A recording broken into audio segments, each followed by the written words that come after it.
Hello everyone, I am Rajakumar Guduru and I welcome you all for today's session on note making. Well, you all make notes when you read a text, when you prepare for examinations, don't you? One of the most important questions that I pose to second language learners is, do you all make notes when you read a text? When I ask them, some students say that well, I make notes, but I don't know how to make I don't know how to make effective notes. Some students answer that they say that they make notes, but they are lost and confused. Yet some other students say that they are not aware of good note making skills or tips.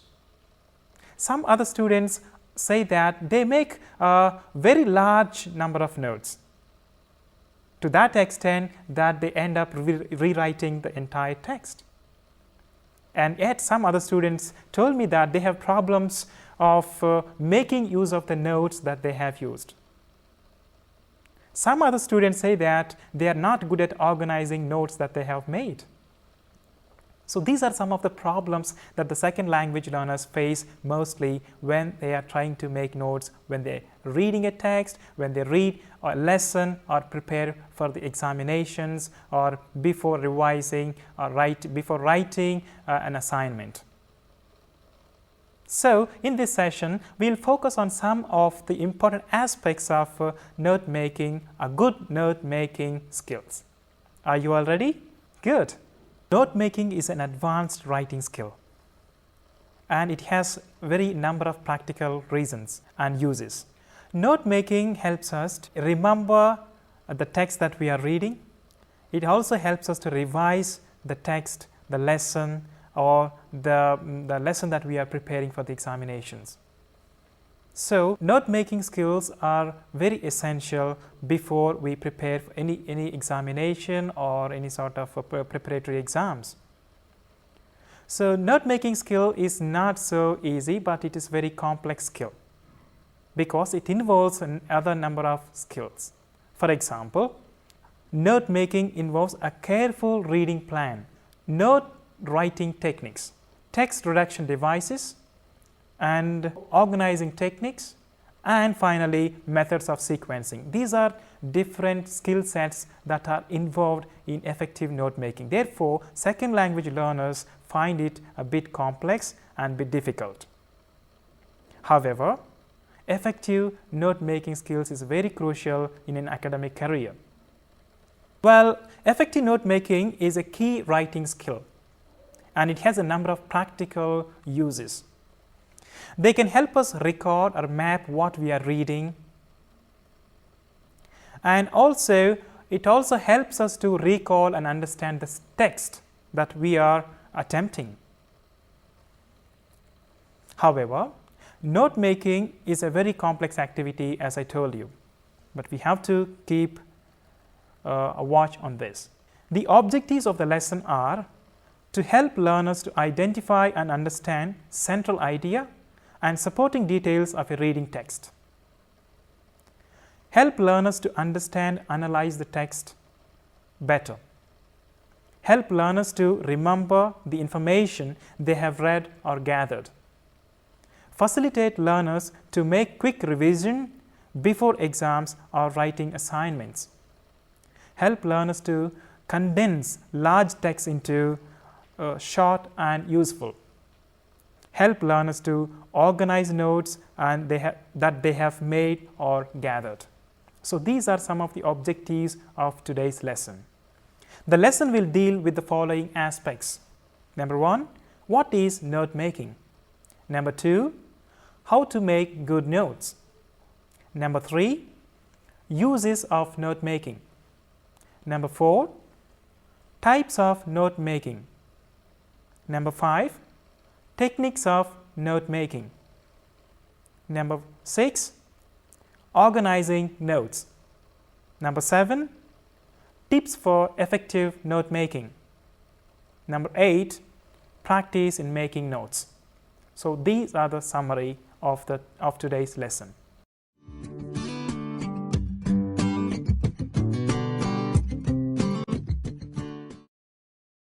what is note making? The meaning of the word note is a brief written record as an aid to memory. In other words, note making can be defined as a systematic method of writing down quickly, briefly and clearly the important points of a reading text. Note making is a productive skill which integrates both reading and writing skills. Let us look into some of the slight differences of note making and note taking. Firstly, note making. While reading a text or printed materials, we make notes. And also, when we prepare for exams or before writing assignments or essays, we make notes. Note making has a long-term utility.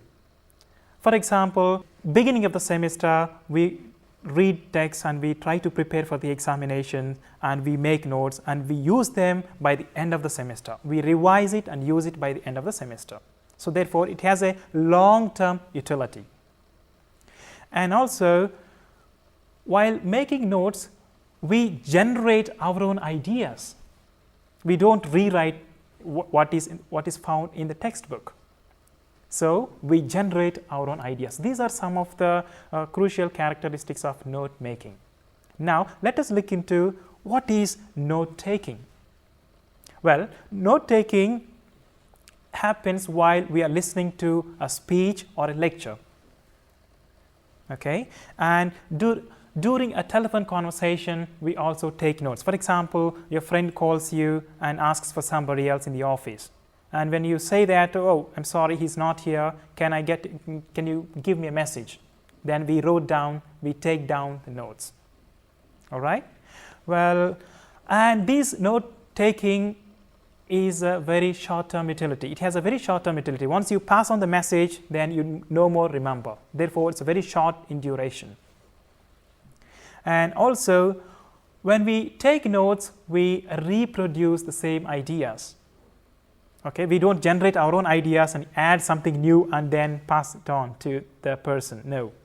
When we take a message, we take down the notes as it is, and then we pass it on. Therefore, it is a very short-term utility and just reproducing the same ideas. So these are a few slight differences between note making and note taking. Having heard about differences note making and note taking, now let us look into how to make good notes. There are a few steps to follow.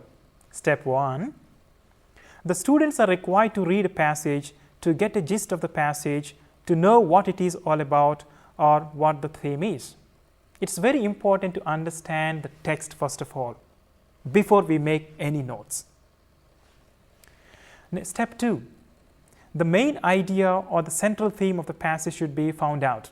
So when we read the text, the central theme, what is the central theme of the passage we are reading about? That has to be found out. Step 3, the important points related to the main theme are noted. So once you understand the main theme of the passage, okay, just you then jot down the important or supporting details of the main theme. That is step 3. And step 4 involves add the subpoints which supplement the main points, or there is no need to give examples here. Once you found out the supporting details, you also add you also supplement some sort of other details, subsections. Here we don't have to give any sort of big examples, because remember, we are making notes in short. And step 5, pay attention to the way you would like to present the notes. There is a proper format for note making. You have to follow it. There is a particular format in which we make notes. Okay, it depends on the style you choose. Therefore, we have to strictly follow certain format when we are making notes. Step 6, do not write full sentences and use abbreviations wherever necessary. You are all aware of abbreviations, don't you? Okay, we use short forms instead of writing the lengthy words or lengthy sentences, just to help us remember. When we use abbreviations, it helps us to remember very easily and quickly, and it also helps us to recall the text we want to. That is the use of using abbreviations, very important. And finally, use proper indentation to present the notes. When we present notes systematically, we have to see that indentation is in place. The space between the lines, the space from the margin when we move the subpoint, main points, subpoints, and then further subpoints. The space is very important because the eye observes the space and then it will be very catchy, otherwise we'll be confused what is which is the real point. Okay, it's very, very important. These are the 7 steps which are very important in making notes.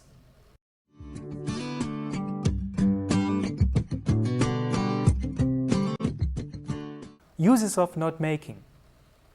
Note making is more intellectual task than note taking because it involves selecting the text, it involves analyzing the text, it also involves summarizing the text.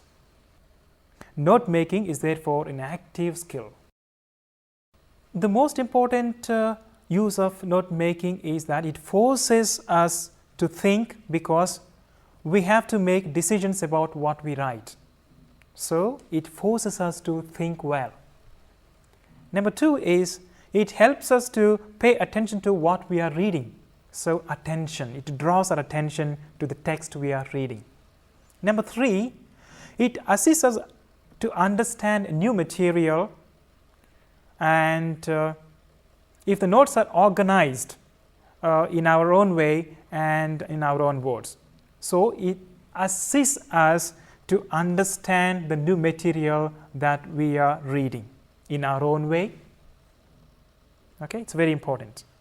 4th, it helps us to concentrate. That's very important when we are making notes. Okay, and the 5th one is it helps us to remember more information. That is the ultimate purpose of making notes. Okay, remember more. And 6th one is it makes it easier to distinguish between important issues and details. Note making skills also helps us to see clearly what is the main theme, what are the supporting details. That distinction has to be clear before we sit down to make notes. So, it helps us to see that distinction very clearly. And it also provides a permanent record. It's not that just you forget, you make notes and then you forget it, then it doesn't serve the purpose. As I told you, I am telling it to you again that at the beginning of the semester we make notes, and it's a continuous process, and by till the end of the semester we revise it, we get back to it, and then we always update it, and then finally we use it during our examinations in order to prepare essays, in order to write assignments, and number of other uses. And finally, note making facilitates learning. How? By helping us to understand the message that we are reading, the text that we are reading. Okay? And it also helps us to reflect on, review our notes. It's a very important point again. It helps us to review and reflect on our notes. So, these are the few practical uses of note making skills.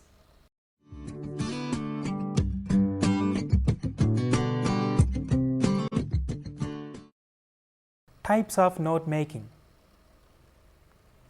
There are a number of note making styles. Okay. Number 1 is linear notes. Linear notes making is a very common tendency among the learners. It's a very common thing. We all of us tend to make linear notes, and it includes lots of words and phrases, or sometimes sentences too. And some way we have bullets and relevant symbols. When we are making linear notes, we use lots of symbols and bullets sometimes. Don't we use that? Yes, we do, very much. So, linear note making is a very common thing among us. For example, I have read a text and I am making notes. Point 1, the main theme. Point 1.1, subtopic. Point 1.2, second subpoint. 1.3, third subpoint, and number 2, the second main topic or the heading. And again 2.1, 2.2, 2.3. It's a very linear way of making notes. Or some people use that Roman number 1 and then A, B, C for subpoints.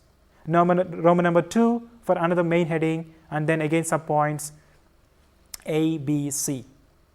So this is a very common thing among the students. The second one is mind map notes. Have you heard about this? Mind map notes. It seems very interesting, isn't it? Okay. It is a visual way of capturing or presenting notes. Okay. And it allows us to show hierarchies of information. Okay. When we are reading a text, we read different texts differently. Okay. And when there is a sort of hierarchy in the text, okay, then we present one thing on the top and the second position, third position, and then come down. So there is a hierarchy in the way in which we present. And it also shows different bits of information as they are connected. When we show one after the other, which means that bits and pieces of information are connected one after the other. And it also helps organizing information. We can clearly see that when we represent notes in hierarchical forms, in a hierarchy form, and we see the clear line of thought, and then it helps us to organize a text. So this is mind mapping notes. Number 3 is flowchart notes. Well, flowchart notes helps us to show a sequence of events, one after the other. And it also shows a cause and effect relationship. Okay, this is a cause and this is effect, or this is the effect and this is the cause. So it shows the cause and relationship, cause and effect relationship. And flowchart notes are also very useful when taking notes from reading and also helpful for exam revision. It's very important, flowchart notes. Okay. Now let us look at the example here. For example, listen to lectures or read. That's where we start our reading text, and then move on to make notes, then come down. Do my notes make sense? This is a question we ask. Then we move on to get on with assignments, and then if it is no, then we move on to improve note making skills, and then it goes back to making notes. Okay, this is a flowchart notes. And fourth one is a table notes, a very common thing again. Table notes are useful for comparing things. When we are comparing two things, then we can put in two tables, table A and table B, plus points and minus points. You see, we can see the distinction very clearly. And table notes are also very helpful for comparing different writers' perspectives on certain themes. Writers' perspectives here. We can clearly divide them into two groups. And table notes are also useful for comparing different theories. Theory 1, theory 2, what are the plus points, what are the minus points, or what are the differences. You can represent them in a table form. And table notes also allow us to look at contrasting bits of information together. Okay, plus points this side, left side, and minus points on the right side. So one yes and the other one no. So it helps us to look into see clearly the bits and pieces of contrasting information at the same place. So these are some of the uses of table notes. Well, we can make our notes and organize them based on the nature of information or the text or the kind of text we read. Okay? And for example, look at the table below for some guidelines on how to organize notes. On the one side, nature of information in the text or kind of text. On the other side, the diagrammatic form in which notes can be organized. For example, take one, description of a substance. We can represent it in linear notes, by linear notes. Number two, you take a description of processes. We can show it by a flow diagram or a flow chart. Number three, narrative description, a linear notes again. And number four, a classification information, a tree diagram.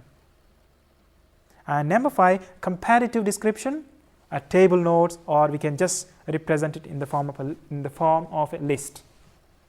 And number six is contrastive description. Again, you can come up with a table or a list.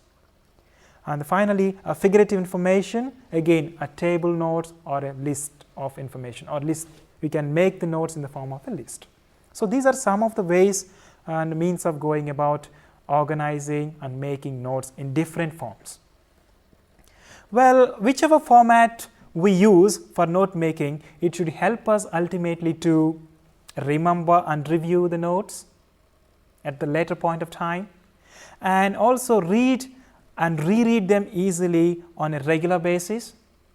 It should help us to reread the notes on a regular basis.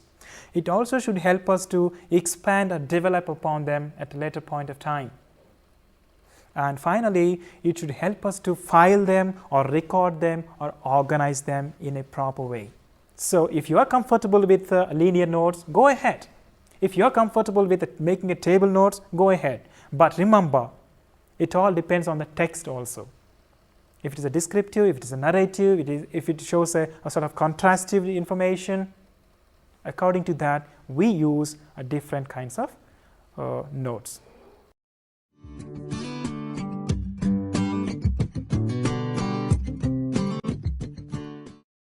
Organizing notes. Having spent a considerable amount of time making notes, the next important point is how to organize the notes that we have made. It's a very important thing. Otherwise, all our efforts of note making goes waste. We wouldn't want that to happen.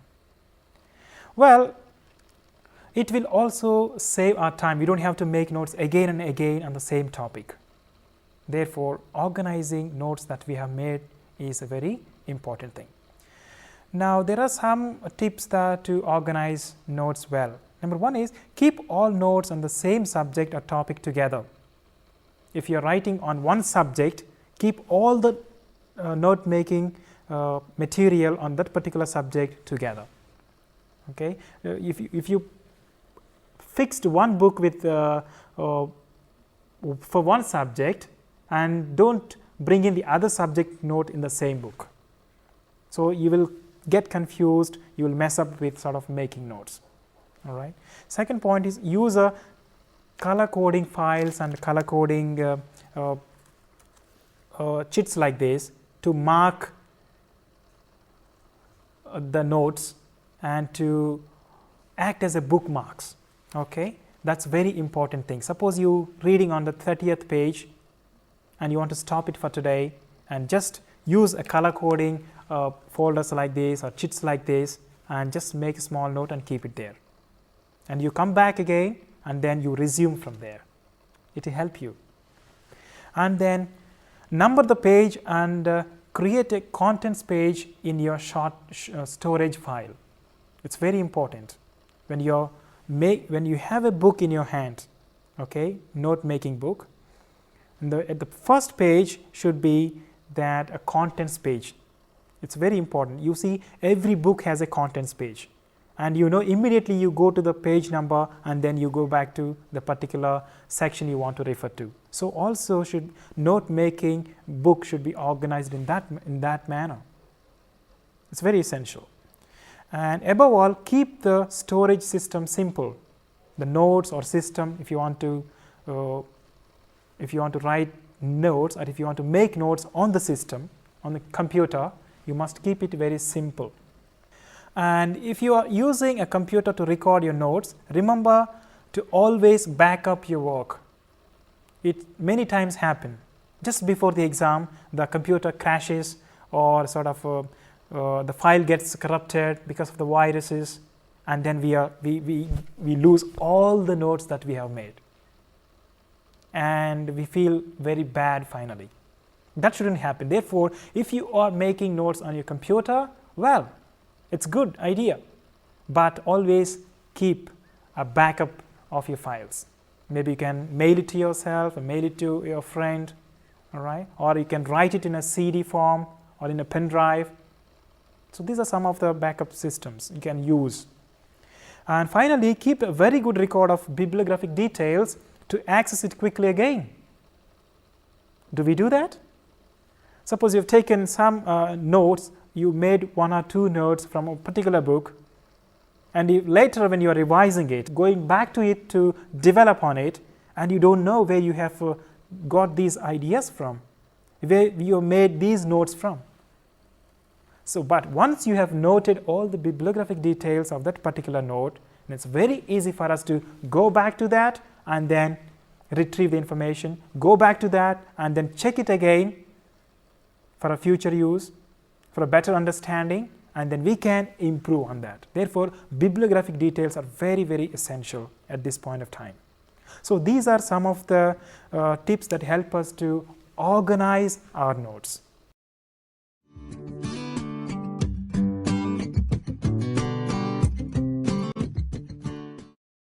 Well, now let us look into one example. The topic is our agriculture. India is an agricultural country. Out of every 100 Indians, about 70 make their living through agriculture. Agriculture gives us food, cotton for our clothes, raw materials like jute and sugarcane for our industries, and food for cattle.